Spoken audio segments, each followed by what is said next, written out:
Hay gente que lleva años mintiéndote a la cara, y tú no solo lo permites, sino que les abres la puerta, les sirves café y les agradeces que hayan venido. Y lo peor no es que eso pase, lo peor es que pasa constantemente, con personas educadas, inteligentes, exitosas, que jurarían que a ellas nunca las engañarían así. Hoy vamos a hablar de 17 personas que demostraron, una por una, que cualquiera puede ser engañado si la mentira está bien vestida. No son historias de ladrones de poca monta ni de estafas baratas por Internet. Son historias de hombres y mujeres que robaron coronas, gobiernos, fortunas y la fe de naciones enteras. Algunos gobernaron de verdad, otros casi derrumban imperios. Y unos pocos murieron siendo recordados como reyes, aunque nunca tuvieran una gota de sangre real. Pero antes de que te cuente el primero de estos casos, necesito que entiendas algo que va a cambiar la forma en que escuchas todo lo que viene después. El engaño no empieza en la boca del mentiroso. Empieza en los ojos del que decide no mirar con cuidado. Cada vez que alguien entregó poder, dinero o lealtad a uno de estos impostores, no fue porque la mentira fuera perfecta. Fue porque había una necesidad enorme, un vacío gigante, un deseo tan intenso de que la historia fuera verdad, que cualquier detalle que no encajaba simplemente se ignoraba. Y eso es lo que hace que estas historias sean tan incómodas. No hablan solo de los que mienten, hablan de todos nosotros, de lo que estamos dispuestos a no preguntar cuando la respuesta nos conviene. Hay un momento en cada uno de estos casos en que alguien pudo haber dicho, espera, algo aquí no cuadra, y eligió no decirlo. A veces por ambición, a veces por vanidad, a veces simplemente porque la fantasía era demasiado bonita para destruirla con una pregunta. Eso es lo que une a los 17 casos que vienen. No la inteligencia del impostor, sino el silencio cómplice de los que lo rodeaban. Así que quédate, porque lo que viene ahora es una historia tras otra que te va a dejar pensando. Y el primero de todos empieza con un hombre que construyó durante más de 20 años la mentira más cara, más elaborada y más ridícula que puedas imaginar, y que fue destruida por algo tan pequeño que todavía hoy parece una broma. Amigos, si estos casos te parecen tan increíbles como a mí, suscríbete y dale like. De verdad que ayuda mucho a seguir trayendo historias así. Imagina que llegas a un restaurante de lujo, el tipo de lugar donde el mantel pesa más que tu sueldo mensual, y en la mesa del fondo hay un hombre rodeado de 3 escoltas, con un reloj que refleja las luces del techo, hablando en voz baja por teléfono como si estuviera decidiendo el destino de algo importante. No sabes quién es. Nadie a tu alrededor sabe quién es con certeza, pero todos asumen que es alguien. Eso era Rodrigo Al-Mansuri en cada habitación en la que entraba. Un hombre que sonaba a dinero del Golfo, a contratos petroleros, a conexiones que no se mencionan en voz alta. Durante más de 2 décadas, este hombre nacido en una ciudad completamente ordinaria de América del Sur se movió por hoteles de 5 estrellas, reuniones de negocios de alto nivel y eventos privados en 3 continentes, presentándose como un jeque con herencia real árabe y una fortuna tan grande que ni él mismo podía enumerarla. Los escoltas los contrataba por días a través de una agencia. El reloj lo había comprado en cuotas. Las suites de hotel las pagaba con el dinero que acababa de recibir del último inversor convencido. Era un sistema que se alimentaba a sí mismo. Conseguía dinero nuevo para sostener la apariencia que le permitía conseguir más dinero. Y funcionó durante más de 20 años porque Rodrigo entendió algo que la mayoría de la gente nunca analiza. La gente no verifica lo que ya decidió creer. Cuando alguien entra a una reunión con 3 escoltas, un intérprete, tarjetas de presentación en 2 idiomas y una actitud de ligero aburrimiento, como si esta reunión fuera la menos importante de su semana, el cerebro de los demás ya tomó una decisión antes de que él dijera una sola palabra. Y una vez que esa decisión está tomada, cualquier duda que aparezca después se convierte en un problema del que duda, no del que miente. Empresarios con décadas de experiencia le firmaron contratos. Funcionarios con acceso a recursos públicos le abrieron puertas. Familias enteras invirtieron sus ahorros porque conocían a alguien que conocía a alguien que había estado en una reunión con él y había salido convencido. El castillo de naipes duró hasta una noche de martes en un restaurante privado en el que Rodrigo cenaba con 4 inversores potenciales. La conversación iba bien. El ambiente era el correcto. Y entonces llegó el mesero con la carta. Y Rodrigo, sin pensarlo, sin el más mínimo cálculo, pidió un plato de cerdo. Un segundo de silencio. Uno de los hombres en la mesa lo miró. No dijo nada, pero cuando salió de ese restaurante hizo una llamada. Y esa llamada, ese detalle absurdo de una cena de martes, fue el primer hilo que alguien tiró de verdad. Más de 20 años de arquitectura perfecta, derribados por un plato que ningún jeque observante pediría jamás. Lo que encontraron cuando empezaron a tirar de ese hilo fue todavía más sorprendente. Porque había personas que ya sospechaban desde hacía tiempo, que tenían preguntas sin respuesta, que habían notado inconsistencias y que habían elegido no decir nada porque la duda les resultaba más incómoda que la mentira. Rodrigo necesitó más de 20 años para construir su mentira.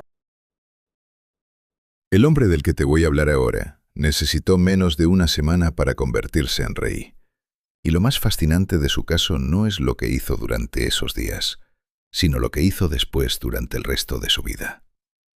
Se llamaba Félix Tranaú, y antes de ser rey había sido acróbata, vendedor de telas, guía turístico y al menos otras 4 cosas que cambiaban según a quién le preguntaras. Era el tipo de hombre que llegaba a cualquier lugar sin ser invitado y salía de él habiendo convencido a todos de que su presencia había sido indispensable. Llegó a un pequeño territorio montañoso en un momento en que ese lugar estaba exactamente como le gustaban a Félix los sitios, sin nadie que mandara con claridad, con 2 facciones que se disputaban el control y con una población que llevaba meses esperando que alguien tomara una decisión. Félix tomó varias. Se presentó ante los líderes locales con una combinación de documentos vagos, promesas concretas y una seguridad física tan absoluta que resultaba difícil cuestionarlo sin sentirse en desventaja. Habló de alianzas, de recursos externos, de contactos en capitales lejanas. Nadie verificó nada porque él no daba tiempo para verificar. Pasaba de un tema al siguiente con la velocidad justa para que la conversación nunca se detuviera en un punto incómodo. En menos de 4 días, había conseguido que un grupo suficientemente representativo lo reconociera como autoridad máxima del territorio. El 5.º día dio órdenes, y lo extraordinario es que las cumplieron. Félix despertó ese día en una habitación que olía a madera vieja y aceite de lámpara. Miró por la ventana hacia las calles del pueblo y durante unas horas fue, en todos los sentidos prácticos que importan, el gobernante de un lugar real.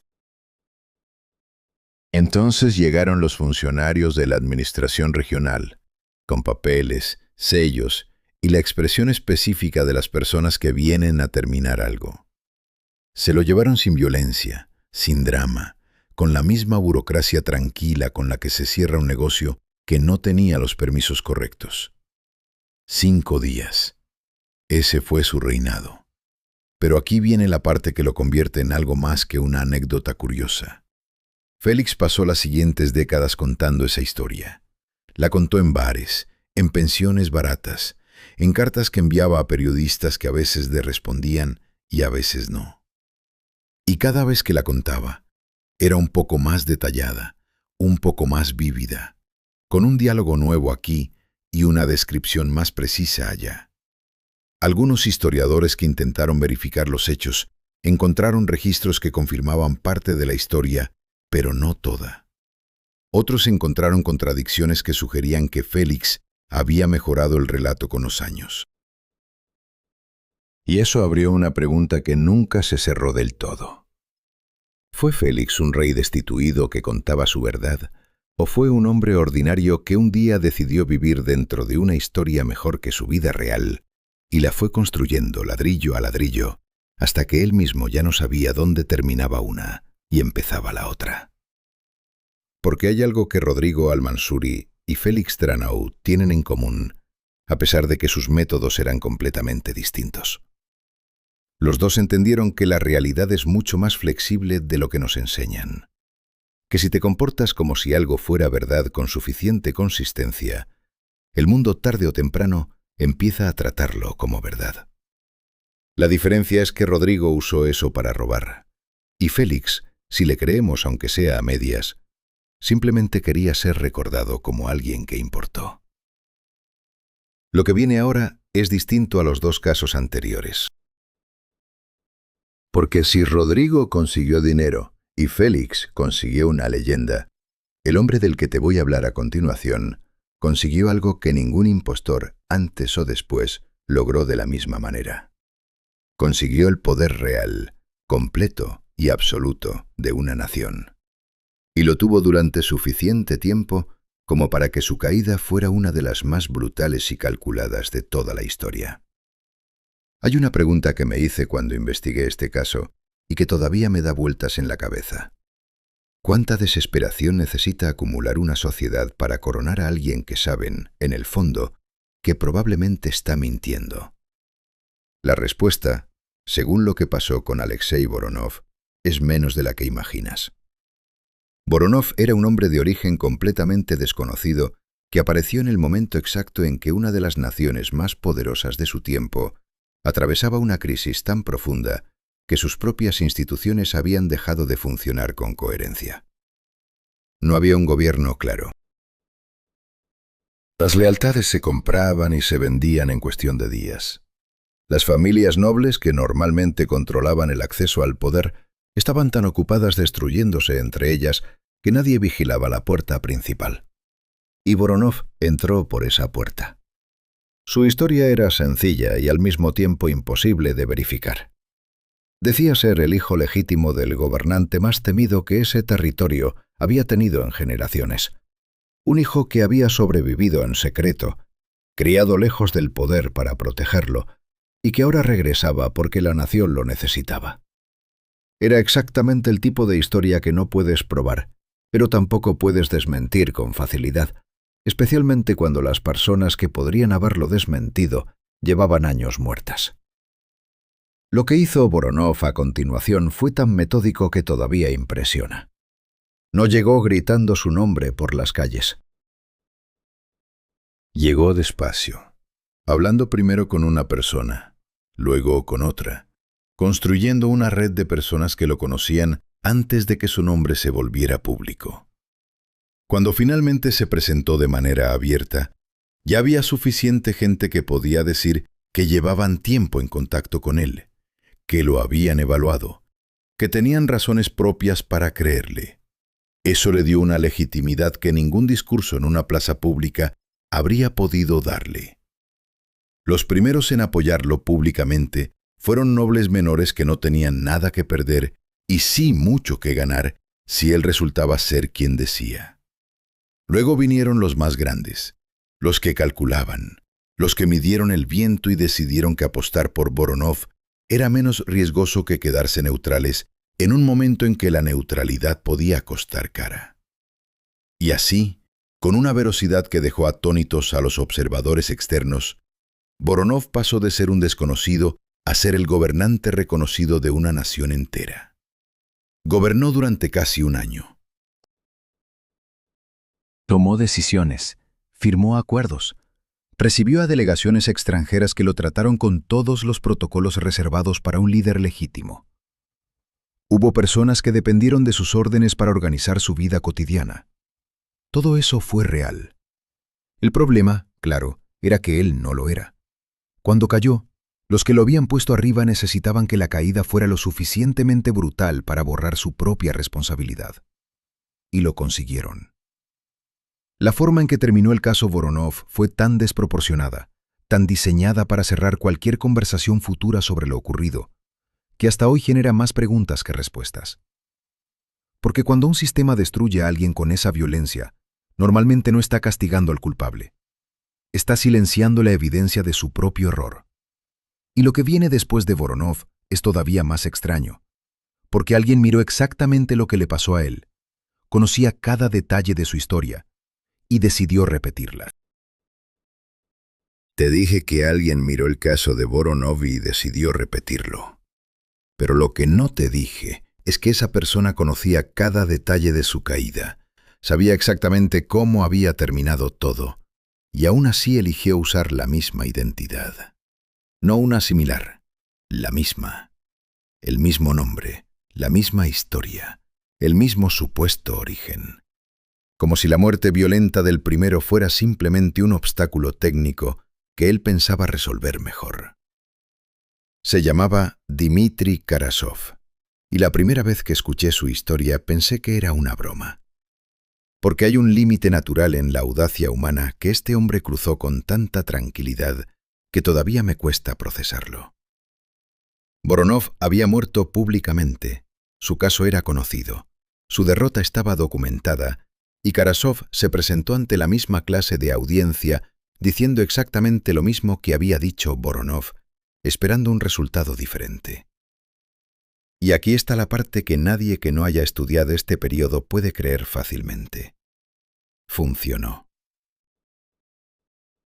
No de la misma manera, no con la misma fuerza, pero funcionó lo suficiente para que Karasov construyera una base real de seguidores, estableciera una corte paralela y se convirtiera en un factor político que las potencias de la época tuvieron que tomar en serio.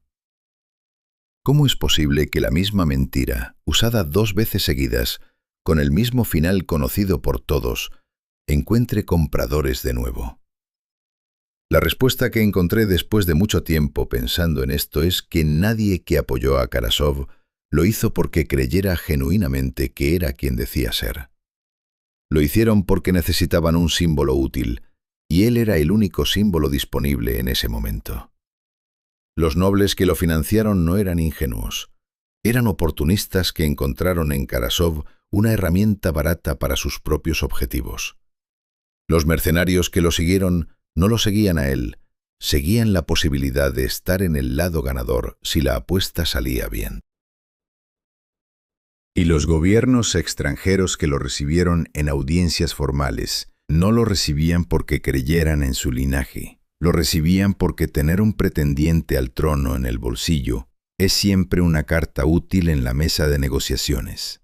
Eso convierte el caso de Karasov en algo completamente diferente al de Voronov.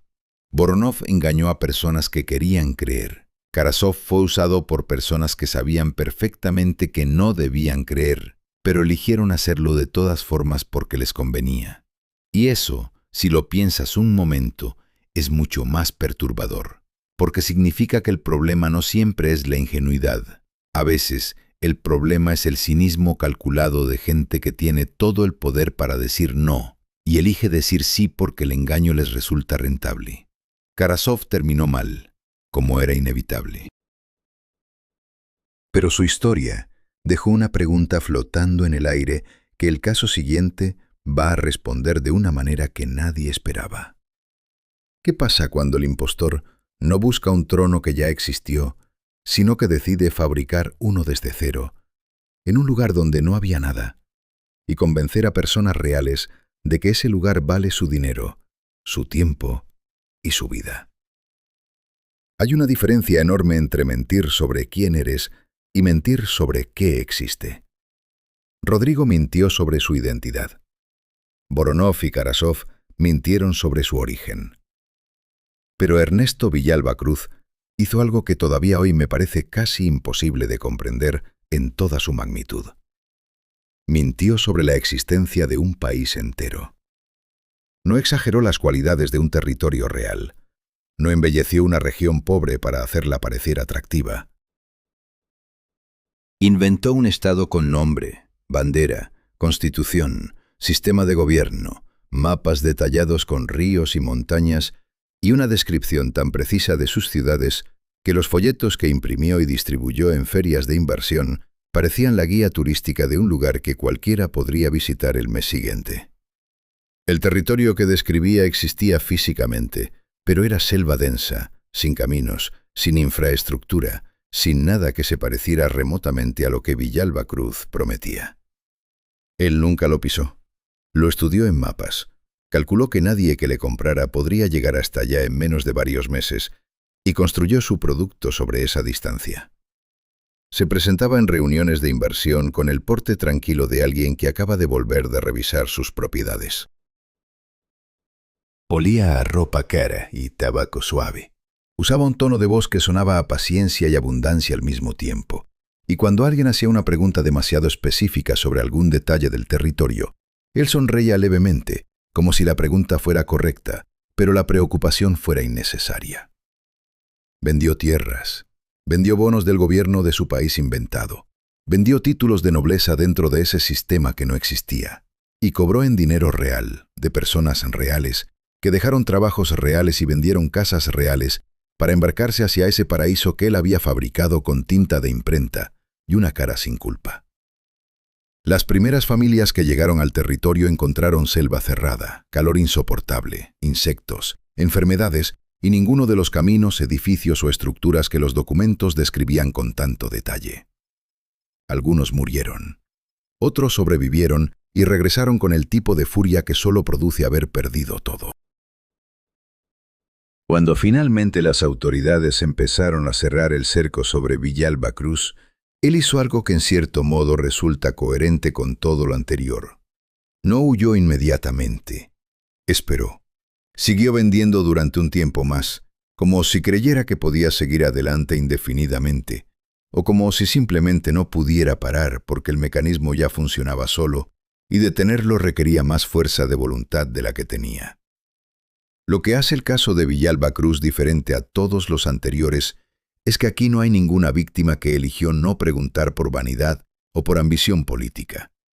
Aquí hay familias ordinarias que creyeron en una promesa que sonaba razonable y pagaron un precio que no merecían pagar. Y eso cambia completamente el tono de la historia. Porque hasta ahora podíamos mirar cada caso con cierta distancia divertida, con esa sensación de que los engañados tenían algo de responsabilidad en su propio engaño. Pero con Villalba Cruz, esa distancia desaparece. Y lo que viene después de él es distinto otra vez, porque el siguiente caso no destruyó a familias anónimas. Destruyó el orgullo de la institución más poderosa y mejor armada de su época, y lo hizo en menos de una tarde. 6 personas humillaron a la armada más poderosa del mundo en menos de 4 horas. Y lo hicieron con telas baratas, pintura de teatro y un idioma inventado en el momento. Después de Villalba Cruz, que destruyó vidas con su mentira, este caso llega como una bofetada de otro tipo, porque aquí nadie salió lastimado, excepto el orgullo de una institución que se creía invulnerable. El grupo lo lideraba un hombre llamado Camilo Estrada Ríos, artista, provocador y alguien que había pasado años observando cómo el poder se comporta cuando cree que está siendo admirado. Estrada Ríos notó algo que muy poca gente se detiene a analizar. Las instituciones más poderosas tienen un punto ciego enorme justo en el centro de su ego. Cuanto más orgullosa es una institución de sí misma, más vulnerable se vuelve ante cualquiera que llegue a admirarla con el protocolo correcto. Y la Armada Naval de esa época era exactamente ese tipo de institución. Era el símbolo más visible del poder del imperio, el objeto de mayor orgullo nacional, la demostración flotante de que ese país mandaba en el mundo. Estrada Ríos reunió a 5 personas más, incluyendo a su prima Valentina Ochoa, una escritora con talento natural para la actuación, y a 4 amigos con niveles variables de sensatez y niveles muy altos de disposición a hacer algo completamente absurdo. Pasaron 2 días preparando los disfraces. Telas compradas en un mercado, turbantes improvisados, maquillaje oscuro aplicado con esponjas de cocina, túnicas largas que en la distancia podían parecer ceremoniales. El idioma que hablarían durante la visita lo construyeron en una sola tarde, mezclando palabras de distintas lenguas que conocían parcialmente, con sonidos inventados que parecían exóticos al oído. Enviaron un telegrama oficial, redactado con toda la formalidad del protocolo diplomático de la época, anunciando la visita de una delegación real de un territorio africano que quería rendir honores al buque insignia de la flota. El telegrama llegó. Nadie verificó nada. La mañana de la visita, los 6 llegaron al puerto. Valentina me contó años después, en una carta que encontré en un archivo, que el momento en que bajaron del carruaje y vieron a los oficiales formados para recibirlos, sintió que las piernas se le volvían agua. Pero Estrada Ríos caminó hacia adelante con una lentitud tan calculada, con una postura tan erguida y una mirada tan distante, que el miedo de los demás simplemente no tuvo espacio para manifestarse. Lo recibieron con honores completos. Los acompañaron por el barco durante horas. Los oficiales traducían sus propias explicaciones a través de un intérprete que no entendía nada de lo que el grupo decía, y el grupo respondía con sonidos apreciativos y gestos de aprobación que el intérprete traducía como comentarios profundamente halagadores para la tripulación. En ningún momento nadie dudó en voz alta. Nadie hizo una pregunta directa. Nadie pidió un documento. Porque la armada más poderosa del mundo había visto los turbantes, había escuchado el idioma extraño, había recibido el telegrama con el sello correcto, y su cerebro institucional había completado el resto de la historia solo. Lo que expuso este caso no fue la inteligencia de Estrada Ríos, aunque era considerable. Lo que expuso fue el mecanismo exacto por el que los prejuicios de una institución se convierten en su mayor vulnerabilidad. Esperaban ver una delegación exótica que llegaba a admirarlos, y eso fue exactamente lo que vieron, aunque lo que tenían delante fuera 6 personas con disfraces de mercado y un idioma inventado en una tarde de lluvia. Pero si ese caso te parece el colmo de la audacia, el siguiente te va a obligar a redefinir completamente esa palabra. Porque lo que viene ahora no es un engaño que duró unas horas. Es un engaño que duró años, que gobernó de verdad y que dejó una pregunta filosófica que todavía no tiene respuesta clara. Hubo un hombre que gobernó mejor que muchos líderes legítimos de su tiempo, y ese hombre era completamente falso. No en el sentido de que exagerara su historial o mintiera sobre algunos detalles de su pasado. Falso en el sentido más absoluto y literal posible. Su nombre, su origen, su identidad completa eran una construcción de principio a fin. Se hacía llamar Andrei Volkov, y cuando apareció en una región políticamente fracturada que llevaba años sin un liderazgo estable, lo hizo con una historia que mezclaba con precisión quirúrgica los 2 ingredientes que esa comunidad más necesitaba escuchar: autoridad reconocible y legitimidad simbólica. Dijo ser el descendiente directo del gobernante que esa región recordaba con nostalgia, el tipo de líder que en la memoria colectiva siempre resulta mejor que en la realidad. Nadie pudo verificarlo. Los registros de esa época eran incompletos. Los testigos que habrían podido desmentirlo llevaban años muertos. Y la comunidad estaba tan desgastada por la inestabilidad que la pregunta de si era verdad quedó aplazada indefinidamente frente a la pregunta más urgente de si podía resolver los problemas del presente. Y aquí empieza la parte extraña. Volkov resolvió los problemas del presente. Llegó a la región y lo primero que hizo no fue instalarse en la posición más cómoda ni rodearse de símbolos de poder. Lo primero que hizo fue escuchar. Pasó semanas hablando con agricultores, con comerciantes, con jueces locales, con ancianos que recordaban cómo habían funcionado las cosas antes del caos. Tomaba notas, hacía preguntas específicas. Cuando finalmente empezó a tomar decisiones, eran decisiones informadas, conectadas con la realidad concreta de ese lugar, y los resultados se notaron en meses. Los conflictos de tierras que llevaban años sin resolverse se arbitraron con criterios claros. Las rutas comerciales que estaban cortadas se reabrieron. La violencia entre facciones disminuyó porque Volkov tenía la habilidad específica de hacer que cada parte sintiera que había ganado algo en la negociación. La gente empezó a confiar en él, no porque creyera en su linaje, sino porque veía los resultados cotidianos de sus decisiones. Y eso creó algo que ninguno de los impostores anteriores había logrado construir.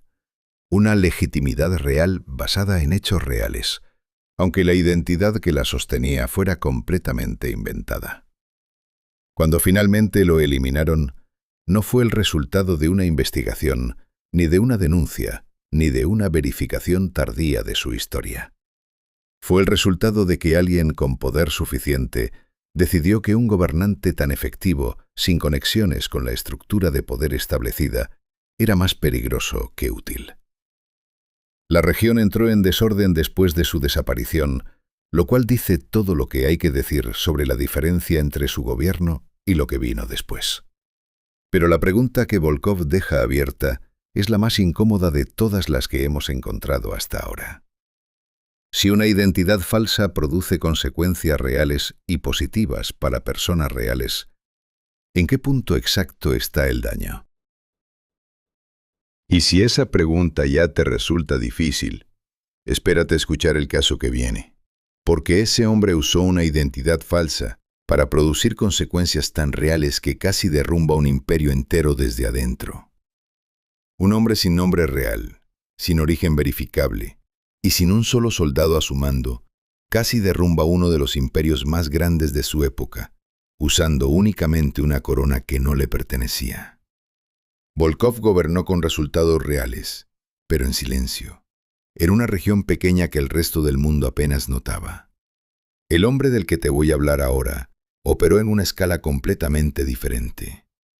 Se hacía llamar Esteban Morozov, y la identidad que eligió no era la de un gobernante olvidado de una región menor. Era la del esposo legítimo de la emperatriz más poderosa de su tiempo. Un hombre que había sido declarado muerto oficialmente, cuya muerte había sido anunciada, documentada y celebrada por los que tomaron el poder después de él. Morozov se presentó en las provincias del sur del imperio con esa historia y con algo que Volkov nunca tuvo, una rabia que resonaba. No llegó hablando de legitimidad dinástica ni de derechos hereditarios. Llegó hablando de hambre, de tierras confiscadas, de familias enteras que trabajaban de sol a sol y seguían debiendo más de lo que ganaban, de un sistema que aplastaba a los de abajo, con la misma indiferencia con que uno aplasta un insecto sin mirarlo.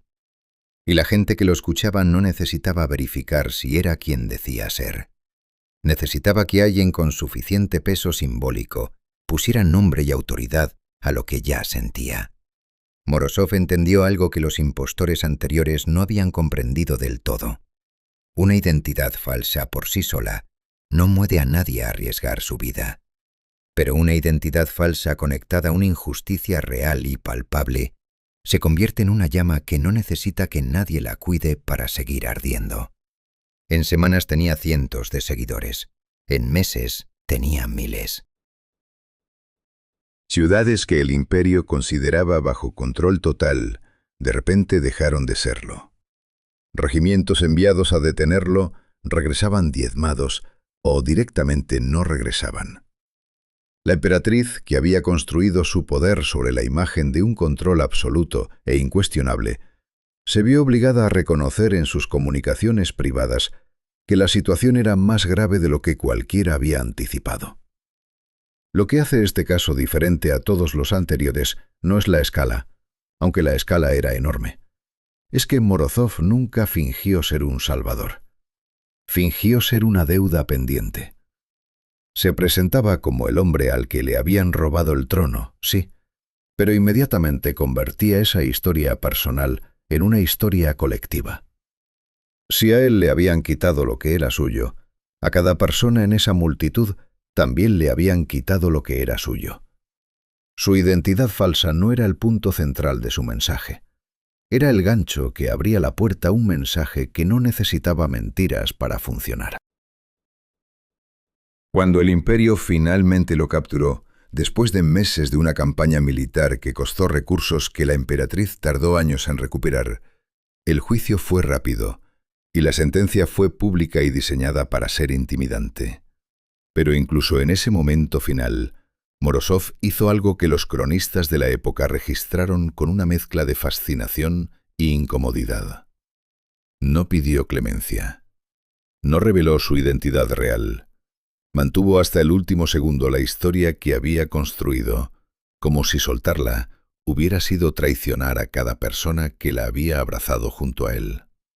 Y lo que vino después de su caso dejó al descubierto algo que el imperio hubiera preferido que nadie notara. La revuelta se apagó, sí, pero las condiciones que la habían hecho posible siguieron exactamente iguales. Morozov había sido una llama. Las brasas seguían ahí. Pero si esa historia te parece oscura y pesada, el caso que viene ahora es todo lo contrario en tono, y sin embargo igual de revelador. Porque la siguiente persona de esta lista no quemó nada. Solo apareció en una ciudad tranquila, hablando un idioma que nadie entendía, y logró que toda esa ciudad le sirviera el desayuno durante semanas. Mientras Morozov movía ejércitos con una identidad robada, había otro tipo de impostor operando en una escala completamente distinta, sin violencia, sin seguidores armados, sin ninguna ambición de cambiar el orden del mundo. Solo una joven con mucho ingenio, cero recursos y una intuición perfecta sobre cómo funciona la vanidad de la gente educada. Se llamaba Isadora Fuentes, y cuando apareció en aquella ciudad de provincia una mañana de invierno, nadie supo exactamente de dónde venía, porque ella misma parecía no entender las preguntas que le hacían. Llevaba ropa que no correspondía a ninguna moda local reconocible, telas de colores que en ese contexto resultaban llamativos sin ser extravagantes, y un comportamiento que combinaba una dignidad tranquila con una expresión permanente de alguien que está procesando un mundo levemente diferente al que conoce. Cuando la primera persona que la encontró en la calle intentó hablarle, Isadora respondió en un idioma que esa persona nunca había escuchado. No era ninguna lengua conocida. Era una construcción que Isadora había desarrollado mezclando fragmentos de idiomas que había estudiado superficialmente, con una gramática propia que había practicado durante semanas hasta que salía de su boca con la fluidez suficiente para sonar completamente auténtica. El sonido era extraño, pero musical, con patrones repetitivos que daban la impresión de una estructura real. El primer testigo llamó a un segundo. El segundo llamó a un tercero. En menos de 2 horas, había un pequeño grupo de personas respetables de esa ciudad intentando comunicarse con ella a través de gestos, dibujos y la expresión específica de quien quiere parecer más cosmopolita de lo que es. La noticia llegó rápidamente a los salones donde la élite local tomaba sus decisiones sociales. Y ahí fue donde el mecanismo se activó con una velocidad que todavía me parece fascinante. Nadie en esa ciudad podía permitirse ser el que ignoró a una posible aristócrata extranjera en apuros. La vergüenza social de ese error potencial era demasiado grande. Así que en lugar de investigar, decidieron acoger.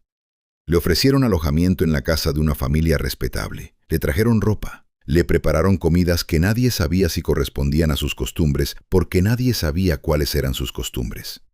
Cada detalle que Isadora observaba con atención era interpretado como una señal de sus preferencias culturales. Cuando rechazó un plato, asumieron que era una restricción ceremonial. Cuando se sentó de una manera particular, asumieron que era una costumbre de su tierra. Ella no mentía activamente casi nunca, simplemente no desmentía nada y dejaba que la imaginación de los demás construyera la historia completa. Pasó semanas en ese estado. Recibió regalos, atenciones y el tipo de hospitalidad que esa ciudad nunca habría ofrecido a una joven de origen humilde que hablara su mismo idioma. El fraude terminó de la manera más mundana posible.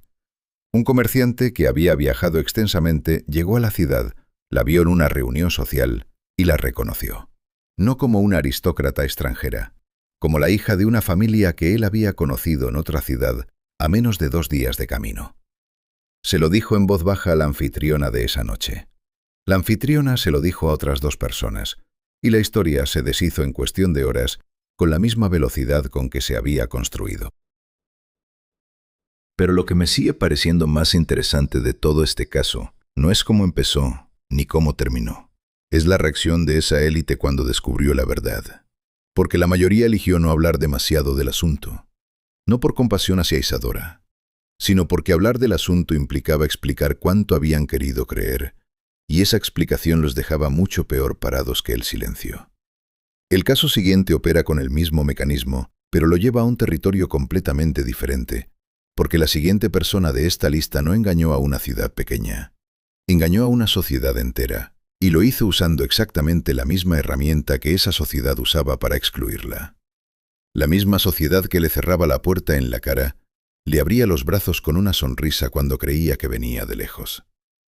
Isadora engañó a una ciudad por semanas usando un idioma inventado. El hombre del que te voy a hablar ahora engañó a una sociedad entera durante años usando algo mucho más simple, un nombre diferente y la ropa correcta. Se llamaba Joaquín Andrade Pereira y había nacido en una familia sin recursos en una época y un lugar donde eso significaba que ciertas puertas no se abrían para ti sin importar lo que hicieras, lo que dijeras o lo que demostraras. No porque no tuvieras capacidad, sino porque el sistema tenía una forma de mirarte que antecedía a cualquier cosa que pudieras hacer o decir. Joaquín lo entendió desde joven con una claridad que a la mayoría le lleva toda una vida a asimilar. La discriminación que enfrentaba no se basaba en quién era realmente. Se basaba en la narrativa que la gente construía sobre él antes de que abriera la boca. Y si eso era así, entonces la narrativa era la variable que había que cambiar. Empezó de forma casi experimental. En un viaje a una ciudad donde nadie lo conocía, se presentó con un nombre diferente, con una historia de origen que lo ubicaba en un país extranjero del que había llegado recientemente, y con una actitud que mezclaba la seguridad de alguien acostumbrado a ser bien recibido con la curiosidad de quien está explorando un lugar nuevo. El resultado lo dejó sin palabras. Las mismas personas que en su ciudad lo habrían ignorado en la entrada de un restaurante lo recibieron con interés genuino. Le hicieron preguntas, lo invitaron a sentarse, lo trataron con una cordialidad que él sabía perfectamente que no era para él. Era para la historia que habían decidido creer sobre él. Eso bastó para que Joaquín entendiera algo que cambió completamente la dirección de su vida. El sistema que lo excluía no tenía principios sólidos. Tenía categorías rígidas, y las categorías podían manipularse con información. Con el tiempo, refinó la técnica con una precisión que era al mismo tiempo un logro personal y una denuncia sistemática. Aprendió a moverse en espacios a los que su identidad real no le daba acceso, usando una identidad alternativa que lo colocaba fuera de las categorías que activaban el rechazo automático. Y cada vez que lo hacía, registraba mentalmente las diferencias en el trato, las puertas que se abrían, las sonrisas que aparecían, las conversaciones que de repente eran posibles. Era un experimento que él realizaba con el cuerpo y pagaba con la dignidad de tener que fingir ser otro para recibir lo que debería haber sido suyo sin condiciones. Lo que hace su historia tan difícil de clasificar es que Joaquín nunca robó nada. Nunca estafó a nadie. Nunca prometió cosas que no podía cumplir. Usó una identidad alternativa para acceder a espacios que le correspondían como ser humano y que el sistema le negaba por razones que no tenían ninguna justificación real. ¿Es eso un fraude? Técnicamente, sí. Moralmente, la respuesta se complica de una manera que incomoda. Porque el verdadero fraude en su historia no lo cometía él. Lo cometía un sistema que necesitaba que una persona fingiera ser de otro lugar para tratarla con respeto básico. Cuando su historia se hizo conocida en ciertos círculos, las reacciones fueron reveladoras. Algunos lo condenaron por el engaño. Muchos más se quedaron en silencio con la expresión específica de quien acaba de ver algo que preferiría no haber visto. Porque su historia era un espejo, y lo que ese espejo mostraba no era cómodo para nadie que hubiera participado del sistema que lo hacía necesario. Pero si la historia de Joaquín te parece perturbadora por lo que revela sobre los que lo rodeaban, el caso que viene ahora sube esa incomodidad a otro nivel. Porque el siguiente impostor no usó una identidad falsa para acceder a espacios que le pertenecían. La usó para que gente perfectamente razonable, en pleno uso de sus facultades, hiciera el trabajo sucio de engañarse a sí misma sin que él tuviera que esforzarse casi nada. Hay algo que todos los casos anteriores tienen en común, y es que el impostor siempre hizo algo activo para construir la mentira. Rodrigo contrató escoltas y compró relojes en cuotas. Isadora desarrolló un idioma durante semanas. Morozov construyó una narrativa política entera. Pero Bernardo Castellanos Vega llegó a un hotel de una ciudad que no era la suya, se registró con su nombre real, se sentó en el salón a tomar un café y dejó que la élite local construyera sola, sin su ayuda y sin que él dijera prácticamente nada, una historia completa sobre quién era y por qué importaba. Bernardo era joven, tenía una cara que no recordaba a nadie en particular, pero tampoco parecía ordinaria, y vestía con la sobriedad específica de alguien que no necesita demostrar nada, porque todo lo que tiene es ya suficientemente visible. Eso era todo. No había más.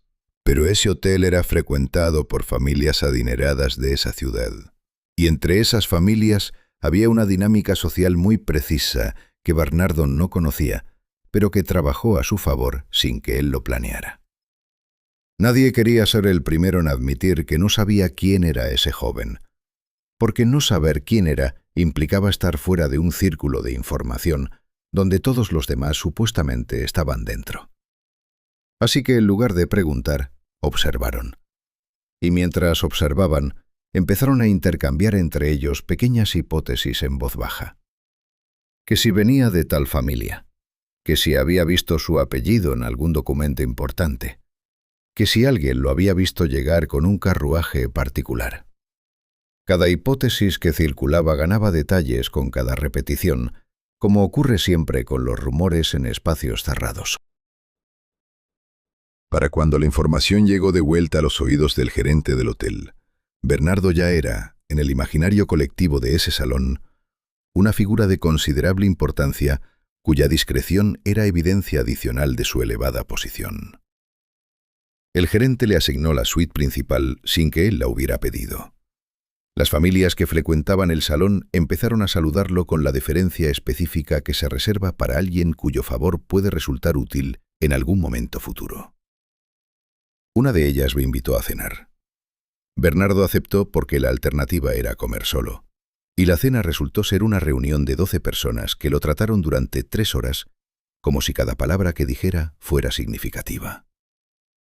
Él habló poco, porque hablar poco era lo más seguro, y cada silencio suyo fue interpretado como profundidad o discreción según la necesidad del momento. El asunto siguió así durante días. Bernardo recibió invitaciones, atenciones y el tipo de trato que esa ciudad nunca habría ofrecido a un joven desconocido sin nombre reconocible. Y lo más fascinante de todo es que él no mentía.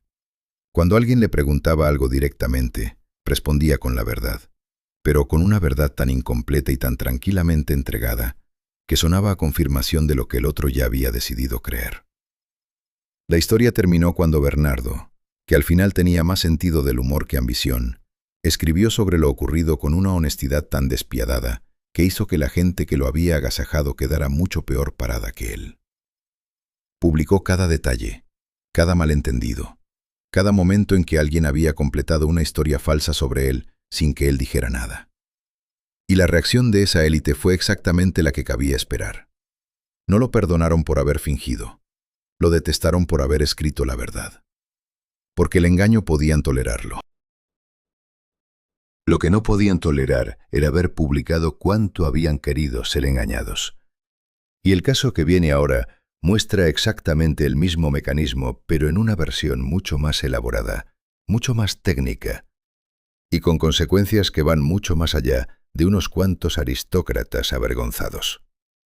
Funcionarios con poder real firmaron documentos para un príncipe que no existía, y lo hicieron después de revisar papeles que cualquier experto habría desmentido en 10 minutos. Bernardo no necesitó documentos porque dejó que el ego ajeno hiciera el trabajo. El hombre del que te voy a hablar ahora entendió que hay un nivel superior de engaño, el que usa papel oficial, sellos, instituciones inventadas y ceremonias diseñadas con tanta precisión que la verificación se vuelve socialmente incómoda antes de volverse técnicamente necesaria. Se llamaba Maximiliano Duarte Solís, y lo que construyó durante años no fue una identidad improvisada, sino una arquitectura completa de legitimidad falsa que funcionaba en capas. La primera capa era su título.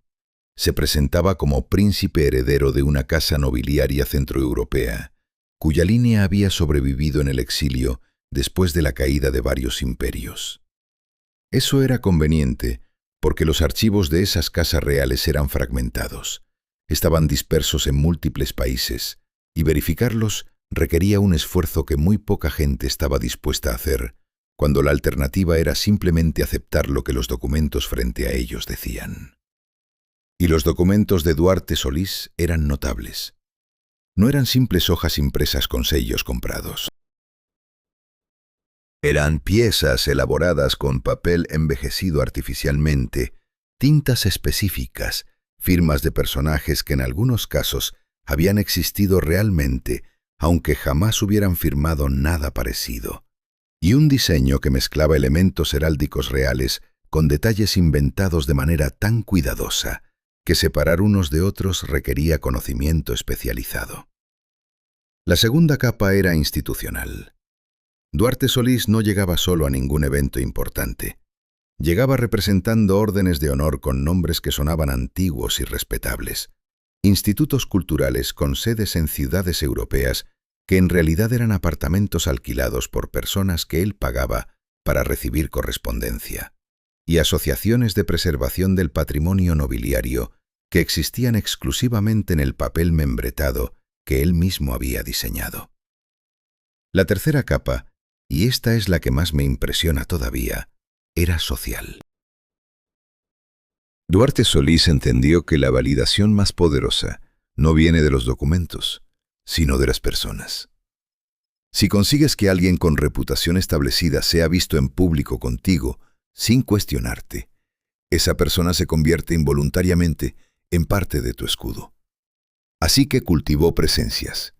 Aparecía en eventos culturales donde había figuras conocidas. Se fotografiaba en los márgenes de esas presencias y con el tiempo construyó un archivo visual que mostraba su mundo social como algo completamente integrado en círculos respetables. Nadie en esas fotos lo había validado conscientemente. Simplemente habían estado en el mismo lugar al mismo tiempo. Pero la imagen resultante decía otra cosa. Lo que lo detuvo finalmente no fue la inteligencia de ningún investigador ni la sospecha de ninguna autoridad. Fue un periodista que recibió una carta anónima con una sola pregunta, que pedía que buscara en el registro civil de la ciudad donde Duarte Solís decía haber nacido como miembro de una familia noble exiliada. Lo que encontró en ese registro no tenía nada que ver con nobleza ni con exilio. Era completamente ordinario y completamente incompatible con todo lo que Duarte Solís había construido encima. Cuando la historia se publicó, la reacción de las personas que habían sido fotografiadas junto a él fue predecible. Ninguna admitió haberlo tratado como una figura importante. Todos recordaron de repente haberlo visto solo de pasada, en eventos donde coincidieron por casualidad. La memoria colectiva se reescribió en días con una eficiencia que habría impresionado al propio Duarte Solís. Y el caso que sigue a este es el que más me cuesta narrar con distancia, porque no se trata de vanidad ni de ambición política ni de dinero. Se trata de una herida colectiva tan profunda que todavía duele, y de una mujer que encontró la forma de vivir dentro de esa herida durante décadas. Hay dolores que una sociedad entera decide no terminar de procesar, porque cerrarlo significaría aceptar que lo que se perdió no va a volver.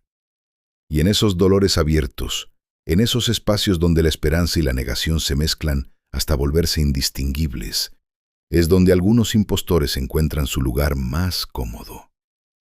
La mujer de la que te voy a hablar ahora no eligió hacerse pasar por cualquier figura. Eligió la más cargada emocionalmente de su época, la hija menor de una familia imperial cuyo fin había sido tan abrupto y tan brutal que la gente necesitaba creer que algo, aunque fuera solo una persona, había sobrevivido. Se llamaba Natalia Bersen, y cuando apareció por primera vez en los círculos de exiliados que habían conocido a esa familia imperial, no llegó con una historia ensayada ni con documentos elaborados como Duarte Solís. Llegó con algo completamente diferente. Llegó con detalles íntimos, específicos, del tipo que en teoría solo alguien que hubiera vivido dentro de esa familia podría conocer. La disposición de los muebles en ciertas habitaciones, el nombre de un perro que no aparecía en ningún registro público, un apodo que usaba la madre con la hija en momentos privados. La forma en que describía esos detalles no era la de alguien recitando información memorizada. Era la de alguien recordando con la vacilación natural y la emoción contenida de quien revive algo doloroso. Eso fue lo que partió en dos a los que la conocieron.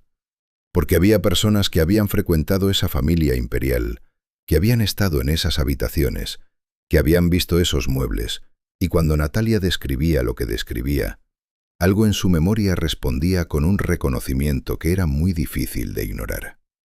Algunos la abrazaron con lágrimas.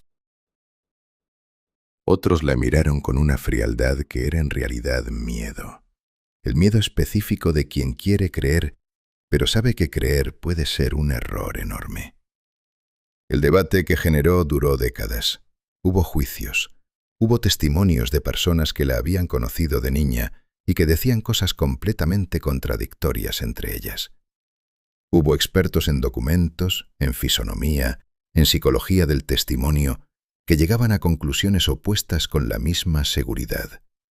Natalia atravesó todo ese proceso sin perder nunca la compostura, sin contradecirse en los detalles fundamentales y manteniendo hasta en los momentos de mayor presión una consistencia que sus defensores interpretaban como prueba de autenticidad y sus detractores interpretaban como prueba de una preparación extraordinariamente cuidadosa. Lo que finalmente cerró el caso no fue ningún testimonio humano. Fue una prueba científica que en la época del inicio de su historia no existía, pero que llegó décadas después con una precisión que no dejaba espacio para la interpretación.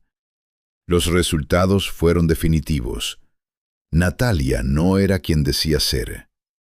La hija imperial había muerto con su familia, y Natalia era otra persona, con otro origen, que había construido durante décadas una de las identidades falsas más elaboradas y emocionalmente complejas de la historia moderna. Lo que me queda de este caso, más que la revelación final, es la pregunta de cómo alguien acumula durante tantos años los detalles que Natalia manejaba con tanta naturalidad. Porque esos detalles no se inventan, se aprenden, se buscan, se practican. Y eso significa que detrás de la Natalia que el mundo veía, había una persona que había dedicado una cantidad enorme de tiempo y energía a construir una vida que no era suya, con una meticulosidad que en otro contexto habría sido un talento extraordinario. Lo que viene después de su caso es distinto en tono, pero igual en fondo, porque el siguiente impostor también eligió una herida, pero en lugar de instalarse dentro de ella, la usó para hacer algo que nadie antes había intentado de esa manera. Una nación entera eligió creer en un impostor porque necesitaba que el dolor de perder a su rey tuviera una salida diferente al olvido. Natalia construyó su identidad sobre una herida familiar íntima. El caso que te voy a contar ahora operó sobre algo mucho más grande. El duelo colectivo de un pueblo entero que llevaba generaciones negándose a cerrar un capítulo que la historia había cerrado por la fuerza. El rey que esa nación recordaba había desaparecido en una campaña militar lejana sin que su cuerpo volviera jamás. Y esa ausencia de cuerpo, ese espacio vacío donde debería haber habido una tumba y una certeza, se había convertido con el tiempo en algo que mezcla la esperanza con la negación de una manera que resulta casi imposible de deshacer desde afuera. Se llamaba Umberto Cavallari. Y era un aventurero italiano que hablaba 4 idiomas con distinto grado de fluidez y tenía la capacidad específica de escuchar a la gente durante largos periodos y extraer de esas conversaciones exactamente la información que necesitaba para decirles después lo que querían escuchar. Llegó a esa nación después de haberse informado con una minuciosidad que resultó determinante. Había buscado testimonios, había leído crónicas, había hablado con exiliados de esa comunidad en otras ciudades, y había construido un perfil tan detallado del rey desaparecido que cuando empezó a presentarse ante los primeros grupos de creyentes, el nivel de detalle que manejaba sobre la vida privada del monarca resultaba difícil de explicar de otra manera que no fuera la experiencia directa. Su acento era incorrecto. Ese era el problema más obvio y el más comentado por quienes dudaban. Pero Cavallari tenía una respuesta preparada para eso también. Los años de cautiverio en tierras lejanas, la necesidad de hablar otros idiomas durante periodos prolongados, el esfuerzo deliberado de no llamar la atención usando el idioma nativo mientras vivía en el anonimato, todo eso explicaba el acento de una manera que no era imposible, aunque tampoco era convincente. Y aquí está el mecanismo central de este caso, que lo diferencia de todos los anteriores. Cavallari no necesitaba convencer a los escépticos, solo necesitaba convencer a los que ya querían creer, y esos eran suficientes para crear un movimiento que luego ejercía presión sobre los escépticos. Una vez que un número crítico de personas respetables empezó a tratarlo como el rey regresado, el costo social de contradecirlo empezó a subir. Porque contradecirlo ya no era solo cuestionar a un individuo, era cuestionar la esperanza de toda una comunidad, y eso tiene un precio que muy poca gente está dispuesta a pagar en público. Las autoridades que finalmente actuaron contra él no lo hicieron porque la evidencia fuera abrumadora. Lo hicieron porque el movimiento que había generado empezaba a tener implicaciones políticas reales que ningún gobierno estable puede permitirse ignorar. Cuando lo detuvieron, la reacción popular fue de una intensidad que sorprendió incluso a quienes habían estado monitoreando la situación. Porque para ese momento ya no era solo la historia de un posible rey regresado. Era la historia de una comunidad que había invertido emocionalmente en una narrativa y que enfrentaba la posibilidad de que esa inversión hubiera sido un error. Cavallari pagó con su libertad y con su vida el precio de haber entrado en un espacio emocional que no le pertenecía. Pero la nación que lo había seguido nunca procesó del todo lo que había pasado, porque hacerlo habría implicado examinar con honestidad ¿por qué tantas personas habían elegido creer algo que, en el fondo, sabían que era improbable? Y ese es exactamente el tipo de examen que las sociedades tienden a posponer indefinidamente. Lo que viene ahora es completamente diferente en tono, porque el siguiente caso no tiene víctimas, no tiene dolor colectivo explotado, no tiene nadie que resultó lastimado de ninguna manera. Es el caso más extraño y más entrañable de toda esta lista, y probablemente el único donde la palabra impostor no termina de encajar. Hay una diferencia fundamental entre engañar a alguien y hacer un pacto con alguien, aunque en la superficie los dos se vean igual. Todos los casos que hemos visto hasta ahora eran engaños. Lo que te voy a contar ahora era otra cosa. Era un acuerdo tácito entre un hombre y una ciudad entera. Un acuerdo que nadie firmó, pero que todos sostuvieron durante más de 2 décadas, porque le resultaba más interesante que la alternativa. Se llamaba Celestino Vargas Iraola, y en una época en que había perdido su negocio, su reputación comercial y la mayor parte de lo que había construido durante años, tomó una decisión que en cualquier otra ciudad del mundo habría terminado con su internación en algún lugar tranquilo con jardín y personal especializado. Se proclamó emperador. No de un territorio lejano y difícil de verificar como Villalba Cruz. No de una nación en crisis como Voronov. Se proclamó emperador de su propia ciudad, la que tenía enfrente, la que podía ver desde la ventana de la habitación que alquilaba por semanas cuando tenía dinero y por días cuando no lo tenía. Redactó el decreto a mano, con una caligrafía que era más entusiasta que elegante, y lo distribuyó en los negocios del centro con la seriedad tranquila de alguien que está completando un trámite administrativo perfectamente ordinario. La reacción que esperarías sería la burla inmediata, el rechazo, la indiferencia. Lo que ocurrió fue otra cosa. El dueño del café de la esquina lo leyó, se lo mostró a un cliente, el cliente se lo contó a alguien más, y en menos de una semana el decreto había circulado por suficientes manos como para que Celestino se convirtiera en un tema de conversación que tenía algo que los temas habituales no tenían, algo genuinamente divertido y completamente inofensivo. Un periódico local publicó una nota sobre él, no con crueldad, sino con el tono específico de quien está contando algo que sabe que sus lectores van a disfrutar. Y ahí fue donde ocurrió algo que nadie había planeado, ni Celestino, ni el periódico, ni nadie. La ciudad decidió que le gustaba tener un emperador. No porque lo creyeran, sino porque tenerlo hacía la vida cotidiana levemente más interesante de lo que era sin él. Los restaurantes empezaron a invitarlo a comer. Los comerciantes lo saludaban con una deferencia que tenía siempre un componente de humor, pero que nunca era cruel. La gente lo señalaba en la calle no con vergüenza, sino con el afecto específico que se reserva para las personas que han decidido ser exactamente lo que son, sin pedir permiso a nadie. Celestino, por su parte, habitaba su rol con una consistencia que con el tiempo dejó de parecer actuación y empezó a parecer simplemente quién era. Emitía proclamas sobre asuntos de la ciudad, opinaba sobre decisiones municipales con la autoridad de quien tiene jurisdicción sobre el territorio, y recibía a los visitantes que querían conocerlo con la cordialidad de un anfitrión que sabe que su casa siempre tiene espacio para uno más. Lo que hace su caso tan diferente a todos los anteriores es que la ausencia total de daño lo convierte en algo que ninguna categoría moral habitual puede contener con comodidad. No robó, no manipuló, no explotó ningún dolor ni ninguna vanidad. Simplemente decidió ser algo que no era, y una ciudad entera decidió que prefería ese mundo al otro.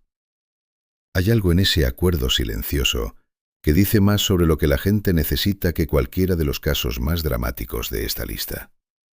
Porque Rodrigo necesitaba dinero, Morozov necesitaba poder, Natalia necesitaba una identidad. Pero Celestino solo necesitaba que la vida tuviera un poco más de textura, y toda una ciudad compartió esa necesidad con él sin que nadie tuviera que pedírselo. Lo que cierra esta lista viene ahora, y es el caso que más tiempo llevo pensando, porque combina elementos de casi todos los anteriores, pero los lleva a un lugar que ninguno de ellos alcanzó. Las personas más famosas del mundo pagaban para sentarse en la mesa de un hombre que todos sabían que era mentira, y lo hacían de todas formas porque la mentira era mejor que la verdad. Celestino gobernó su ciudad con el consentimiento afectuoso de todos. El hombre del que te voy a hablar ahora operó en el extremo opuesto de esa escala, en una ciudad que convierte la reinvención en industria, donde la frontera entre la persona real y el personaje que uno construye es tan delgada que a veces desaparece completamente. Se llamaba Darío Montalbán Schiavone, y llegó a esa ciudad sin dinero, sin contactos y sin ningún plan concreto más allá de la convicción de que tenía algo que la mayoría de la gente no tiene, y que en ese lugar específico valía más que cualquier credencial verificable. Esa cosa era la capacidad de hacer que cualquier espacio en el que entrara pareciera más interesante por el simple hecho de que él estuviera dentro. Se construyó una identidad de aristócrata europeo con la misma meticulosidad con que un arquitecto diseña un edificio, pensando en cada detalle desde la perspectiva del que lo va a ver desde afuera. El nombre que eligió sonaba a apellidos viejos y a propiedades que ya no existían, pero que nadie iba a ponerse a verificar. El acento que cultivó era una mezcla de influencias que resultaba imposible de ubicar con precisión geográfica, lo cual, en lugar de levantar sospechas, generaba fascinación. La ropa que usaba era siempre correcta, sin ser ostentosa. El tipo de elegancia que dice que quien la lleva no necesita impresionar a nadie porque ya sabe quién es.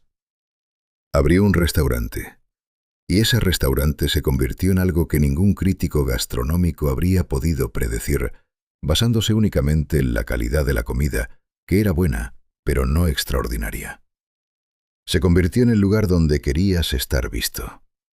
Las personas más reconocibles de esa ciudad empezaron a aparecer por allí, primero con curiosidad, luego con regularidad, finalmente con la fidelidad de quienes sienten que ese espacio les pertenece de alguna manera. Y Darío los trataba a todos con la misma cordialidad cálida y levemente distante de alguien que aprecia su compañía, pero no la necesita, lo cual es exactamente el tipo de trato que hace que la gente quiera volver a buscar una versión más cercana de ese calor. Para cuando su historia verdadera empezó a circular, el restaurante llevaba años funcionando, y su posición social estaba tan integrada en el tejido de ese mundo que la revelación no produjo el colapso que habría producido en cualquier otro contexto. Produjo algo más interesante. Produjo una conversación en la que nadie quería ser el primero en admitir que le importaba. Porque admitir que le importaba implicaba admitir que había creído, y admitir que había creído implicaba quedar en una posición mucho menos cómoda que simplemente encoger los hombros y decir que siempre lo habían sabido. Darío siguió en su restaurante. La gente siguió yendo. La historia verdadera sobre su origen se volvió parte del atractivo en lugar de destruirlo. Porque en ese mundo específico, una buena historia bien contada vale más que cualquier certificado de nacimiento. Lo que hace su caso el más honesto de todos los que hemos visto es precisamente eso.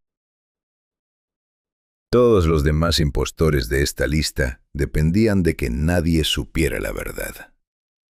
Darío llegó a un punto en que la verdad era conocida y el juego seguía funcionando igual, porque el valor que ofrecía era real, aunque la identidad que lo envolvía fuera inventada. Y eso nos lleva directamente al último caso, el que cierra todo lo que hemos visto, el que recoge cada hilo suelto de los 16 anteriores y los ata de una manera que no esperabas. Después de todo lo que hemos visto, después de Rodrigo con sus escoltas contratados por horas, de Morozov, que casi derrumbó un imperio, de Natalia, que vivió décadas dentro de una identidad que no era suya, de Celestino, que gobernó una ciudad con el amor de todos, llegó al caso con el que quiero cerrar esta historia. Y te advierto que este no tiene un impostor claramente identificable, o más bien tiene demasiados, y ninguno de ellos es una sola persona. Se trata de una familia. Los Herrera Balbuena, así los voy a llamar, eran una familia de clase media que durante generaciones había vivido con una historia sobre su origen que nadie dentro de la familia había verificado jamás, pero que todos repetían con la naturalidad de quien está describiendo algo que vio con sus propios ojos.